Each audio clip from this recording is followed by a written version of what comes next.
Selamat pagi buat kita semua. Di sini kami dari kelompok 5 ingin mempresentasikan hasil dari diskusi kami mengenai statistika. Namun sebelum itu izinkan saya menyebutkan anggota-anggota dari kelompok 5, yaitu Erika Racelina Purba, Frando Mikael Sinaga, Hendro Simamora, Martri Norayani Purba, Yanti Jessica Nasution, dan saya sendiri Mika Triwani Purba. Baiklah, akan kami mulai presentasi kami dari penyajian data. Sore, nama saya Hendro Simamora dari kelompok 5 Matematika Wajib. Saya ingin menjelaskan tentang statistika yang bagian saya adalah mean, modus, dan median.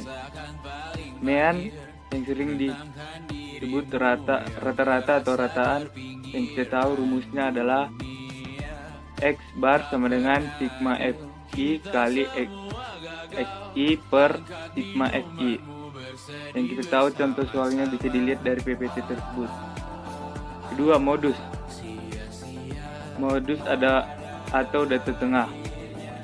Rumus yang kita ketahui dari modus adalah MO sama dengan TB tambah D1 per D1 tambah D2 kali C. Yang dengan itu MO adalah modus data kelompok, TB adalah tepi bawah kelas modus, D1 selisih frekuensi kelas modus dengan kelas sebelumnya, dan D2 selisih frekuensi kelas modus dengan kelas sesudahnya. Yang kita dapat lihat dan perhatikan contoh soal ada di PPT kami yang kami buat dari kelompok 5, bisa dilihat dengan jelas. Oke, terima kasih. Yang ketiga adalah median atau data yang sering keluar.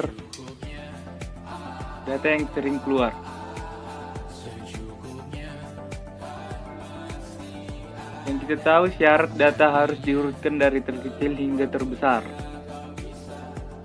Rumus untuk median untuk jumlah data yang ganjil bisa dilihat ME sama dengan X dalam kurung N tambah 1 per 2. Untuk rumus median untuk jumlah genap, yaitu ME sama dengan 1 per 2 buka kurung X kali N per 2 tambah X kali N per 2 tambah 1 tutup kurung. Yang bisa dilihat contoh soalnya di PPT adalah median atau data yang sering keluar.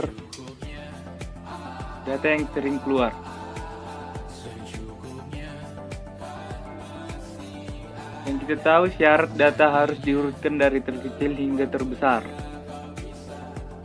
Rumus untuk median untuk jumlah data yang ganjil bisa dilihat ME sama dengan X dalam kurung N tambah 1 per 2. Untuk rumus median untuk jumlah genap, yaitu ME sama dengan 1 per 2 buka kurung X kali N per 2 tambah X kali N per 2 tambah 1 tutup kurung. Yang bisa dilihat contoh soalnya di PPT kami berikut. Terima kasih. Selanjutnya kita akan membahas mengenai ukuran letak data. Yang pertama yaitu kuartil, di mana kuartil adalah membagi data yang sudah diurutkan menjadi bagian yang sama banyak. Sekali lagi, membagi data yang sudah diurutkan menjadi bagian yang sama banyak. Untuk mencari nilai kuartil digunakan beberapa rumus atau langkah-langkah, namun dibedakan dari bilangannya, yaitu bilangan ganjil dan bilangan genap. Di sini untuk mencari nilai N dengan bilangan ganjil digunakan 3 rumus, yaitu berdasarkan jenis kuartilnya. Untuk jenis kuartil yang pertama yaitu kuartil bawah digunakan rumus Q1 sama dengan X1 per 4 dikali dengan N tambah 1. Untuk jenis kuartil yang kedua yaitu kuartil tengah digunakan rumus Q2 sama dengan X1 per 2 dikali dengan N tambah 1. Sedangkan untuk jenis kuartil yang ketiga yaitu kuartil atas digunakan rumus Q3 sama dengan X3 per 4 dikali dengan N tambah 1. Sedangkan untuk mencari nilai N dengan bilangan genap digunakan 3 langkah. Yang langkah pertama yaitu mencari nilai tengahnya atau nilai mediannya. Yang kedua, setelah median dapat atau nilai tengahnya kita ketahui, maka bilangan yang di sebelah kiri median tersebut kita bagi 2 menjadi sama, kemudian akan menghasilkan nilai kuartil bawah. Untuk langkah yang ketiga yaitu membagi data di sebelah kanan median atau nilai tengah tadi menjadi dua bagian yang sama dan menghasilkan nilai kuartil atas. Untuk memperjelas rumus tersebut, langsung saja kita bahas satu contoh soal, di mana soalnya yaitu perhatikanlah tabel data nilai matematika yang diperoleh sekelompok siswa di bawah berikut, di mana di dalam tabel ini sudah diketahui 20 data, yang artinya nilai N-nya adalah dengan bilangan genap. Yang ditanya yaitu tentukanlah median dan kuartil bawahnya. Langsung saja, langkah pertama yaitu kita mengurutkan data yang sudah diketahui menjadi dari yang terkecil ke yang terbesar. Setelah kita urutkan, kemudian yang kedua yaitu kita harus menentukan nilai tengahnya atau nilai mediannya, sesuai dengan langkah-langkah untuk mencari nilai N dengan bilangan genap. Setelah dapat, mediannya yaitu 68. Selanjutnya, setelah kita mendapat nilai median, data yang di sebelah kiri median tadi, karena kita akan menentukan kuartil bawahnya, yaitu 10 data di sebelah kiri median, kita bagi 2 menjadi sama banyak, sehingga kita cari nilai tengahnya, yaitu Q1 sama dengan 58 ditambah 60 dibagi dengan 2 sama dengan 59, sehingga nilai mediannya yaitu 68 dan nilai kuartil bawahnya yaitu 59. Martin Rani Purba akan menjelaskan tentang rumus kuartil, desil, dan presentil, di mana rumus kuartil adalah Q1 sama dengan L1 tambah K dikali I per 4 N dikurang FQ per FQI, dengan N merupakan banyak data, K merupakan panjang kelas, Q1 merupakan kuartil KI data, dan E1 merupakan TP bawah kelas kuartil KI. FQ merupakan jumlah frekuensi sebelum kuartil KI, dan FI merupakan frekuensi kelas memuat kuartil KI. Dan yang kedua yaitu rumus desil. Rumus desil yaitu DI sama dengan LI tambah K dikali I per 10 N kurang FD per FDI, di mana N merupakan banyak data, K merupakan panjang kelas, DI merupakan desil KI data, LI merupakan tepi bawah kelas desil KI, FD merupakan jumlah frekuensi sebelum desil KI, FDI merupakan frekuensi kelas yang memuat desil KI. Dan yang ketiga, saya akan menjelaskan tentang rumus presentil. Nah, rumus presentil merupakan PI sama dengan LI tambah K kali I per 100 N kurang FV per FVI, di mana N merupakan banyak data, K merupakan panjang kelas, DI merupakan desil KI data, LI merupakan tepi bawah kelas presentil KI, FV merupakan jumlah frekuensi sebelum presentil KI, dan FVI merupakan frekuensi kelas yang memuat presentil KI. Demikian yang dapat saya jelaskan. Terima kasih. Selanjutnya mengenai ukuran penyebaran data. Yang pertama yaitu rentang atau rank.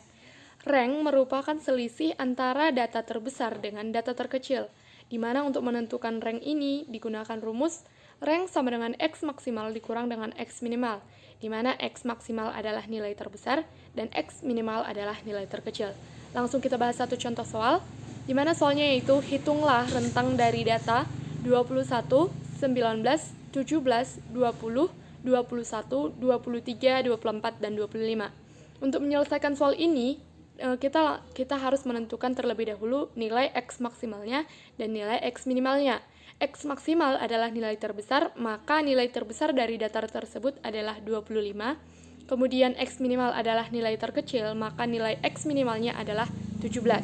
Setelah kita ketahui nilai X minimal dan X maksimalnya, langsung saja kita masukkan ke dalam rumus, di mana rumusnya yaitu rank sama dengan X maksimal dikurang dengan X minimal. Rank sama dengan 25 dikurang 17, maka hasilnya sama dengan 8. Selanjutnya yaitu mengenai rentang antar kuartil atau simpangan kuartil. Rentang antar kuartil atau simpangan kuartil ini merupakan selisih kuartil terbesar dengan kuartil terkecil. Sekali lagi, selisih kuartil terbesar dengan kuartil terkecil. Rumusnya yaitu QD sama dengan 1/2 QR, di mana untuk menentukan QR-nya digunakan Q3 dikurang dengan Q1. QD adalah simpangan kuartil, Q3 adalah kuartil atas, dan Q1 adalah kuartil bawah. Di sini sudah ada satu contoh soal, yaitu Tentukan simpangan kuartil jika diketahui Q1 sama dengan 40,27 dan Q3 sama dengan 53,79. Nah, pasti sangat mudah untuk menentukan nilai simpangan kuartilnya karena Q1 dan Q3-nya sudah diketahui. Maka langkah yang pertama kita cari adalah menentukan nilai QR-nya agar kita bisa menghitung simpangan kuartilnya. QR sama dengan Q3 dikurang dengan Q1. Q3-nya 53,79 dikurang dengan Q1 40,27. Maka nilai dari QR-nya yaitu 13,52. Setelah nilai QR-nya diketahui, kita langsung saja menghitung simpangan kuartilnya, yaitu QD sama dengan 1/2 QR.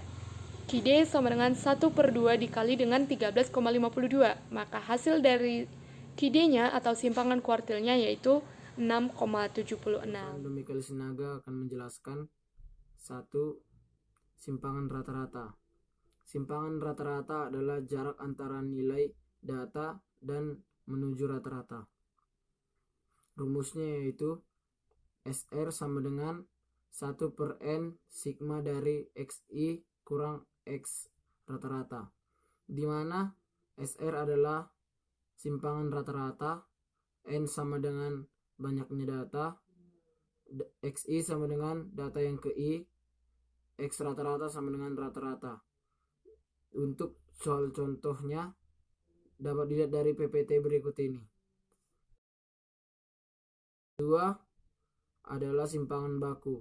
Simpangan baku rumusnya yaitu S sama dengan akar dari N kali sigma dikali XI kuadrat dikurang dalam kurung sigma kali X1 kuadrat per N dalam kurung N kurang 1, di mana S kuadrat adalah varian, S adalah simpangan baku, X1 sama dengan nilai X ke I, dan N adalah ukuran sampel.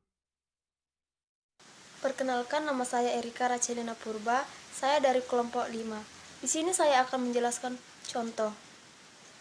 Contohnya, Sandi menjadi ketua dalam anggota ekstrakurikuler, mendapatkan tugas untuk mendata tinggi badan keseluruhan anggotanya. Yang telah dikumpulkan Sandi ialah sebagai berikut: 167, 172, 170, 180, 160, 169, 170, 173, 165, 175. Dari data di atas, hitunglah simpangan bakunya. Nah, sini saya akan menjelaskan penyelesaiannya. I1, X1 167, X kuadratnya 27.889.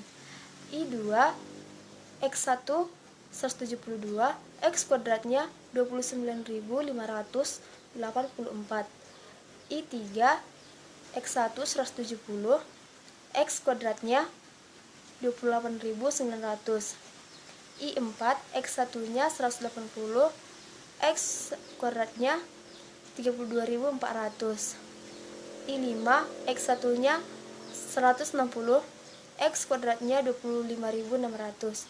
I6, X1-nya 169, X kuadratnya 28.561.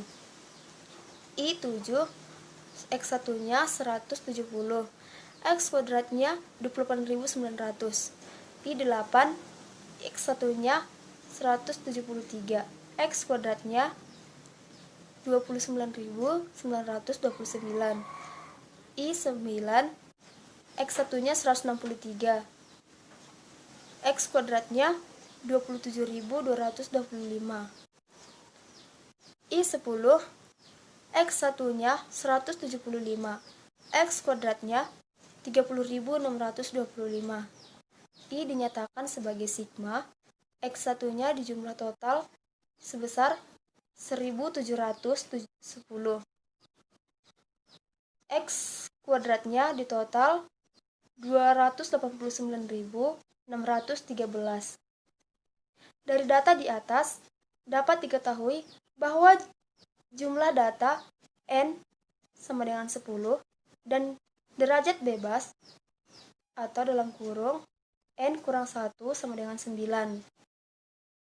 N sigma T sama dengan 1, X1 kuadrat sama dengan 289.613. Nah, kita masukkan ke dalam rumus. N sigma T sama dengan 1, X T diakar kuadrat menjadi 1701 kuadrat sama dengan 2.893.401. Sehingga data dapat dihitung nilai variannya, yaitu seperti berikut. S kuadrat sama dengan dalam kurung 10 dikali 289.613 dikurang 2.893.401 per 10 dikali 9 sama dengan, jadi hasilnya 2.729 per 90 sama dengan 30,32. Nilai varian dari data yang dikumpulkan Sandi adalah 30,32. Untuk menghitung simpangan bakunya, kita perlu mengkuadratkan nilai variannya, sehingga S sama dengan akar dari 30,32 sama dengan 5,51. Jadi, nilai simpangan baku dari soal di atas adalah 5,51. Sekian dari penjelasan saya. Jika ada yang kurang, saya mohon maaf. Sekian dan terima kasih. Baiklah, demikian hasil dari persentase kami. Jika ada tutur kata kami yang salah, kami mohon maaf. Akhir kata kami ucapkan terima kasih. Perkenalkan, nama saya Yanti Jessica Nasution, saya dari kelas 12 NIA 3. Di sini saya akan menjelaskan tentang varian atau ragam. Seperti yang kita ketahui, varian atau ragam memiliki rumus sebagai berikut. S kuadrat sama dengan 1 per N dikurang 1 sama dengan K sigma I dikurang 1 FI. XI dikurang X aksen kuadrat. K sigma I dikurang 1 FI XI kuadrat dikurang K sigma I dikurang 1 sama dengan FI XI kuadrat per N dikurang 1. Saya akan melanjutkan kepada contoh soal. Contoh soal, saya akan membacakan satu contoh soal sebagai berikut. Diketahui tinggi badan 151 sampai 155 ada 3 orang, 156 sampai 160 ada 4 orang, 161 sampai 165 ada 4 orang, 166 sampai 170 ada 5 orang, 171 sampai 175 ada 3 orang, 176 sampai 180 ada 2 orang. Maka ditanya menghitung varian dan standar definisinya. Maka jawabnya itu, dari soal kita ketahui kertas-kertas atau varian-varian yang terdapat di kelas tersebut memiliki varian frekuensi FI. Banyak data disebut juga sebagai N, dan untuk tengah XI, FI, XI, dan FI, XI kuadrat. Maka dapat kita buat tabel berikutnya, yaitu XI, FI yaitu titik tengah. Titik tengah dari 151 sampai 155 sebagai contohnya yaitu 153. Maka FI yang kita ketahui pada contoh pertama yaitu 3. Yang kedua yaitu 156 sampai 160, titik tengah 158. Maka FI sama dengan 4. 161 sampai 165, titik tengah 163, berarti frekuensinya ada 4 dan seterusnya. Maka kita lanjut kepada FI dan XI. FI dan XI kita ketahui dari pengkalian XI dan FI. Maka dikalikanlah 153 dikali 3 sama dengan 459. 158 dikali 4 sama dengan 632. 163 dikali 4 sama dengan 653 dan seterusnya. Maka kita lanjut ke FI dan XI. Kita lanjut ke FI dan XI yaitu pertama yaitu 7.277, yang kedua yaitu 99.856, yang ketiga yaitu 10.627 dan seterusnya. Maka kita lanjut dari penghasilan data tersebut. Maka dari tabel di atas diperoleh pertama yaitu K sigma sama dengan 1 sama dengan FI/XI. Maka diperoleh FI/XI yaitu 3458. Yang kedua yaitu K sigma I sama dengan 1 sama dengan FI/XI kuadrat sama dengan 57.634. Maka varian data yang kita peroleh yaitu seperti pada rumus pertama, yaitu S kuadrat sama dengan K sigma I sama dengan 1 FI/XI kuadrat dikurang K sigma I dikurang 1 sama dengan FI/XI kuadrat per N dikurang 1. Maka kita peroleh FI/XI-nya sama dengan 57.634. FI/XI kuadrat sama dengan 3.458 per N. N yang kita ketahui yaitu 21. Maka daripada itu 57.634 dikurang 3.458 per 21 kuadrat per 21 dikurang 1 sama dengan 60,83. Terima kasih.